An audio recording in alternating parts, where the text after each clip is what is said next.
అందరికీ praise the lord. ఈరోజు Hebron calendar వాగ్దానము అపోస్తుల కార్యములు 13వ అధ్యాయము 33వ వచనము చదువుకుందాము. మరియు ఇక కుళ్ళు పట్టకుండా ఆయనను మృతులలో నుండి లేపుటను బట్టి దావీదునకు అనుగ్రహించిన పవిత్రమైన వరములను అనుగ్రహింతును, అవి నమ్మకములైనవని చెప్పెను. దావీదు దేవుని హృదయానుసారుడు. మనం 22వ వచనంలో చూసుకుంటే, అతని తొలగించి దావీదును వారికి రాజుగా ఏర్పరచెను.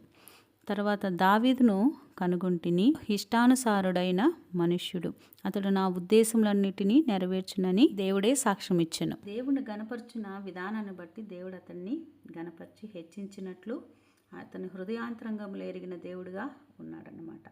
అయితే యాకోబు పత్రికలో మనం ఒక మాట చూసుకుంటే, శ్రేష్టమైన ప్రతి ఈవి సంపూర్ణమైన ప్రతి వరమును పరసంబంధమైనదై జ్యోతిర్మయుడకు తండ్రి యొద్ద నుండి వచ్చును. ఆయనందు ఏ చంచలత్వమైనను గమనముల వలన కలుగు ఏ ఛాయ అయినను లేదు. ప్రతి ఇవి ప్రభు ద్వారా మనము పొందుకుంటాం.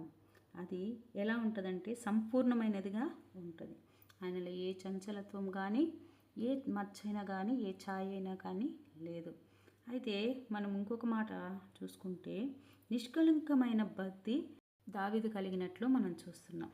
అతడు దిక్కులేని పిల్లలను, దిక్కులేని వారిని, విధవరాళ్లను, ఇబ్బందులలో ఉన్న వారిని పరామర్శించి ఇహలోకమాల్యం అంటకుండా తను కాపాడుకున్నవాడుగా యాకోబు రాసిన పత్రిక 1వ అధ్యాయం 27వ వచనంలో ఉన్న నిష్కలంకమైన భక్తికి అనుసారంగా నడిచాడు. మనిషిగా పడిపోయినప్పటికీ ఎన్నోసార్లు అయ్యో నేను పడిపోయానని చెప్పి తను అక్కడే ఉండలేదు, కానీ తిరిగి ప్రభు సన్నిధిలో సమకూర్చుకోవడం మనం చూస్తున్నాం.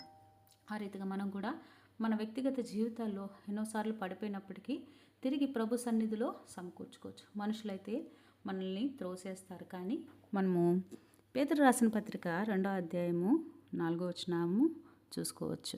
మనుషుల చేత విసర్జింపబడినను దేవుని దృష్టికి ఏర్పరచబడినదియు అమూల్యమును సజీవమైన రాయినగు ప్రభుని యొద్దకు వచ్చిన వారే. మనుషుల చేత విసర్జించబడిన దావీదు, త్రోసివేయబడిన విషపు చూపు చూపబడిన దావీదు, దేవుని చేత ఏర్పరచబడిన దావీదు అమూల్యమైన వాడిగా ఉంటూ ఆయన ప్రభు కార్యములను పట్ల, ప్రభు మందిరం పట్ల ఆసక్తిని మనము చూడొచ్చు అన్నమాట.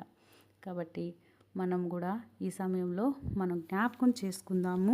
ప్రేమగల తండ్రి, మమ్మల్ని త్రోసివేసే దేవుడు కాదు, మమ్మల్ని ఏర్పరచుకున్నావు ప్రభా. అందుని బట్టి స్తుతిస్తూ వస్తున్నాను. ఇదనమంతటి సహాయం కొరకు మమ్మల్ని సిద్ధపరిచి నడిపించమని యేసుక్రీస్తు నామములో అడిగి వేడుకొని పొందుకున్నాం పరమ తండ్రి. ప్రార్థన అవసరతల కొరకు ఇవ్వబడిన నంబర్కి మెసేజ్ చేయండి. మీ కొరకు ప్రార్థన చేయబడిన. Praise the lord.